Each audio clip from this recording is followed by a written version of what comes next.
So Prajwal pen drive ಕೇಸ್ಗೆ ಈಗ ಮತ್ತೊಂದು twist ಸಿಗ್ತಾ ಇದೆ. ಎಸ್ಐಟಿ ದಾಳಿಯಲ್ಲಿ 10 ಪೆನ್ ಡ್ರೈವ್, ಒಂದು ಹಾರ್ಡ್ ಡಿಸ್ಕ್ ಈಗ ಪತ್ತೆಯಾಗಿರೋದು. ನಿನ್ನೆ ಹಾಸನ, ಬೆಂಗಳೂರು ಸೇರಿ 18 ಕಡೆಗೆ ರೇಡ್ ಅನ್ನ ಎಸ್ಐಟಿ ಮಾಡಿತ್ತು.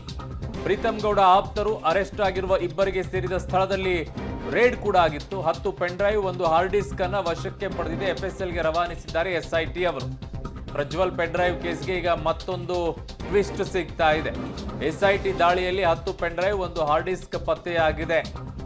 ಹಾರ್ಡ್ ಡಿಸ್ಕ್ ಪತ್ತೆ ಆಗಬಹುದು, ಕಂಪ್ಯೂಟರ್ ಇರೋ ಕಡೆಗಳೆಲ್ಲ ಹಾರ್ಡ್ ಡಿಸ್ಕ್ ಇದ್ದೇ ಇರುತ್ತೆ, ಅದರಲ್ಲಿ ವಿಶೇಷವಾಗಿರೋದೇನಿದೆ.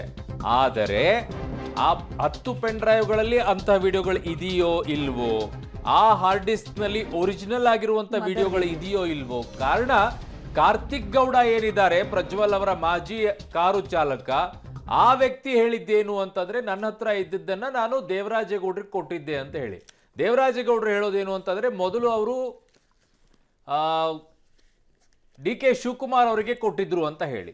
ಸೊ ಹಾಗಾಗಿ ಈ ಪ್ರಕರಣದಲ್ಲಿ ಈಗ ಪ್ರೀತಮ್ ಗೌಡರ ಆಪ್ತರ ಬಳಿ ಸಿಗ್ತಾ ಇರುವಂತ ಈ ಹಾರ್ಡ್ ಡಿಸ್ಕ್ ಪೆನ್ ಡ್ರೈವ್ಗಳಲ್ಲಿ ಇದೆಯೋ ಅಂತದ್ದು, ಅವರು ಬೇರೆ ಕಡೆಯಿಂದ ಕಾಪಿ ಏನಾದರೂ ಮಾಡ್ಕೊಂಡಿದ್ರು, ಅಥವಾ ಇದೇ ಸಂದರ್ಭ ಇರಲಿ ಅಂತ ಹೇಳಿ ಎಸೆದಿರುವಂಥ ಪೆನ್ ಡ್ರೈವ್ಗಳನ್ನು ಇವರು ಮತ್ತೊಂದಿಷ್ಟು ಕಾಪಿ ಮಾಡಿ ನಾವು ಎಸೆಯೋಣ ಅಂತ ಎಸೆದ್ರು. ಹಲವು ಆಯಾಮಗಳಲ್ಲಿ ತನಿಖೆಯನ್ನು ಮಾಡಬೇಕಾಗತ್ತೆ. ನನ್ನ ಕ್ರೈಮ್ ಬ್ಯೂರೋ ಹೆಡ್ ಆಗಿರುವಂಥ ಮುರಳೀಧರ್ ನನ್ನ ಸಂಪರ್ಕಕ್ಕೆ ಸಿಗ್ತಾ ಇದ್ದಾರೆ. ಮುರಳಿ, ಈಗ 10 ಪೆನ್ ಡ್ರೈವು, ಒಂದು ಹಾರ್ಡ್ ಡಿಸ್ಕು ಅಂತಂದರೆ ನನ್ನ ಮನೆಯಲ್ಲೂ ಇದಾವಪ್ಪ. ಕಂಪ್ಯೂಟರ್ ಇದೆ ಅಂದಮೇಲೆ ಹಾರ್ಡ್ ಡಿಸ್ಕು ಇರುತ್ತೆ. ಸ್ಪೇಸನ್ನು, ಫೋಟೋಸು, ವಿಡಿಯೋಗಳನ್ನು ಇಟ್ಕೊಳ್ಳೋಕ್ಕೂ ಹಾರ್ಡ್ ಡಿಸ್ಕ್ಗಳು ಇರ್ತವೆ. ಪೆನ್ ಡ್ರೈವನ್ನು ಇಟ್ಕೊಳ್ಳೋಕ್ಕೂ ಕೂಡ ಇರ್ತವೆ, ಪೆನ್ ಡ್ರೈವ್ಗಳು ಇರ್ತವೆ. ಇದರಲ್ಲಿ ಅಂತಹ ವಿಡಿಯೋಗಳು ಇದೆ ಅನ್ನುವಂಥದ್ದು ಏನಾದರೂ ಕನ್ಫರ್ಮ್ ಆಗ್ತಾ ಇದೆಯಾ ಮುರಳಿ? ಖಂಡಿತ ಅರುಣ, ಯಾಕೆಂದ್ರೆ ಸಾಮಾನ್ಯ ಜನರು ಹಾರ್ಡ್ ಡಿಸ್ಕ್ ಪೆನ್ ಡ್ರೈವ್ ಅನ್ನು ಇಟ್ಕೊಳ್ಳೋದಕ್ಕೂ ಮತ್ತು ಆಪಾದಿತರು ಮತ್ತು ಆರೋಪನ ಹೊತ್ತಂತವರು ಪೆನ್ ಡ್ರೈವ್ ಮತ್ತು ಹಾರ್ಡ್ ಡಿಸ್ಕ್ಗಳನ್ನ ಇಟ್ಕೊಳ್ಳೋದಕ್ಕೂ ಸಾಕಷ್ಟು ವ್ಯತ್ಯಾಸಗಳಿರುವಂಥದ್ದು. ಏಕೆಂದ್ರೆ ಈಗ ಸಿಕ್ಕಿರುವಂಥದ್ದು ಆರೋಪವನ್ನು ಹೊತ್ತಿದ್ದಂಥ ನವೀನ್ ಗೌಡ ಇರ್ಬೋದು, ಮತ್ತೆ ಶರತ್ ಇರ್ಬೋದು, ಕ್ವಾಲಿಟಿ ಬಾರ್ ಶರತ್ ಇರ್ಬೋದು, ಅದಾದ ನಂತರ ಲಿಖಿತ್, ಚೇತನ್ ಮತ್ತು ದೇವರಾಜೇಗೌಡ, ಇವರ ಮನೆಗಳಲ್ಲಿ ಸಿಕ್ಕಿರುವಂಥದ್ದು. ಈ ಹಾರ್ಡ್ ಡಿಸ್ಕ್ ಮತ್ತು ಪೆನ್ ಡ್ರೈವ್ಗಳೇನಿದೆ, ಆ ಪೆನ್ ಡ್ರೈವ್ಗಳ ಅಲ್ಲಿ ಈಗಾಗಲೇ ವಿಡಿಯೋ ಫುಟೇಜ್ಗಳಿದೆಯಾ ಅಂತಂದ್ರೆ, ಯಾಕೆಂದ್ರೆ ಈಗಾಗಲೇ ದೊಡ್ಡ ಮಟ್ಟದ ಸದ್ದನ ಮಾಡಿತ್ತು. ವಿಡಿಯೋನ ಮಾಡಿದಂಥವ್ರು ಜೊತೆಗೆ ವಿಡಿಯೋದಲ್ಲಿ ಇದ್ದಂಥವ್ರ ಮೇಲೆ ಆರೋಪಗಳು ಬರ್ತಾ ಇದ್ದಾವೆ. ಜೊತೆಗೆ ಅದನ್ನು ಹೊರಗಡೆ ವೈರಲ್ ಮಾಡಿದಂಥವ್ರು ಯಾರಿದ್ರು ಅವರ ಮೇಲೆ ಯಾವುದೇ ರೀತಿಯ ಕ್ರಮಗಳನ್ನು SIT ಅಧಿಕಾರಿಗಳು ತೆಗೆದುಕೊಳ್ತಾ ಇಲ್ಲ ಅಂತೇಳಿ ಒಂದು ಆರೋಪವನ್ನು ಮಾಡಿದ್ರು. ಅದು ರಾಜಕೀಯವಾಗಿಯೂ ಕೂಡ ಸಾಕಷ್ಟು ಪ್ರಶ್ನೆಯನ್ನು ಹೇಳೋ ರೀತಿಯಲ್ಲಿ ಮಾಡಿತ್ತು ಮತ್ತು ಸಾರ್ವಜನಿಕರು ಕೂಡ ಈ ಪ್ರಶ್ನೆಯನ್ನು ಎತ್ತುತ್ತಾ ಇದ್ರು. ಆ ಸಂದರ್ಭದಲ್ಲಿ SIT ಅಧಿಕಾರಿಗಳು ನಿನ್ನೆಷ್ಟೇ 18 ಕಡೆಯಲ್ಲಿ ಹಾಸನ, ಬೆಂಗಳೂರು ಮತ್ತು ಬೇರೆ ಬೇರೆ ಪ್ರದೇಶಗಳಲ್ಲಿ ದಾಳಿಯನ್ನು ನಡೆಸ್ತಾರೆ. ದಾಳಿಯನ್ನು ನಡೆಸಿ ಈಗ 10 ಪೆನ್ ಡ್ರೈವ್ ಮತ್ತು ಒಂದು ಹಾರ್ಡ್ ಡಿಸ್ಕನ್ನು ವಶಕ್ಕೆ ಪಡ್ಕೊಂಡಿದ್ದಾರೆ.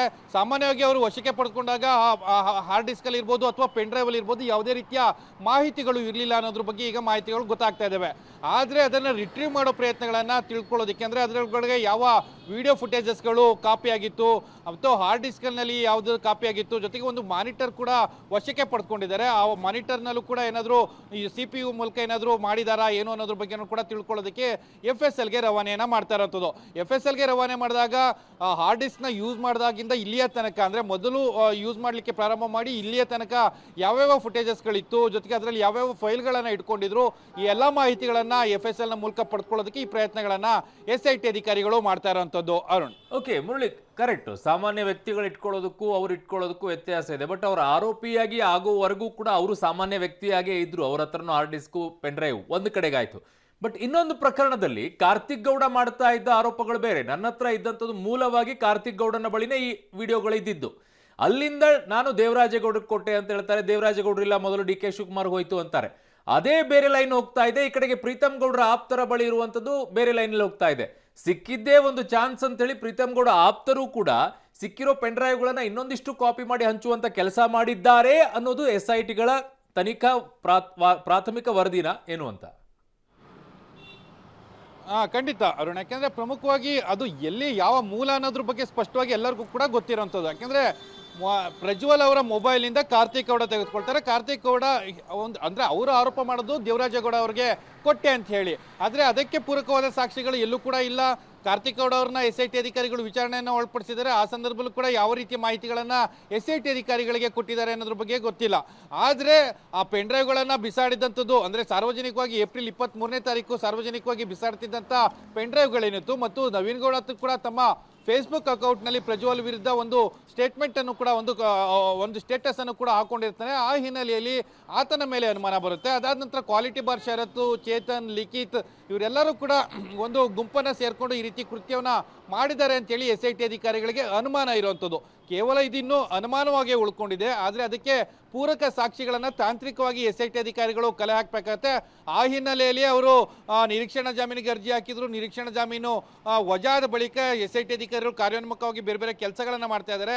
ಆದರೆ ಶರತ್ ಇರ್ಬೋದು, ಬೇರೆ ಬೇರೆ ಏನು ಕಿರಣ್ ಇರ್ಬೋದು, ಮತ್ತೆ ದೇವರಾಜಗೌಡ ಈಗಾಗಲೇ ಪೊಲೀಸ್ ಕಸ್ಟಡಿಯಲ್ಲಿ ಇದ್ದಾರೆ. ಬೇರೆ ಬೇರೆಯವರು ಯಾರ್ಯಾರು ಇದರಲ್ಲಿ ಇನ್ವಾಲ್ವ್ಮೆಂಟ್ ಆಗಿದ್ದಾರೆ ಅವರೆಲ್ಲ ಅಬ್ಸ್ಕ್ಯಾಂಡ್ ಆಗಿದ್ದಾರೆ. ಆ ಮಾಹಿತಿಯನ್ನು ಕಲೆ ಹಾಕ್ಲಿಕ್ಕೆ ತಾಂತ್ರಿಕವಾಗಿ, ಅಂದ್ರೆ ಈಗ ಒಬ್ಬ ಹೇಳುವಂತ ಒಂದು ಹೇಳಿಕೆಯನ್ನ ಇನ್ನೊಬ್ಬರನ್ನ ಮೇಲೆ ಎತ್ತಾಕುವಂತ ಸಾಧ್ಯತೆಗಳಿರ್ತವೆ. ಆದ್ರೆ SIT ಅಧಿಕಾರಿಗಳು ಆ ಗೋಜಲಿಗೆ ಹೋಗ್ತಾ ಇಲ್ಲ.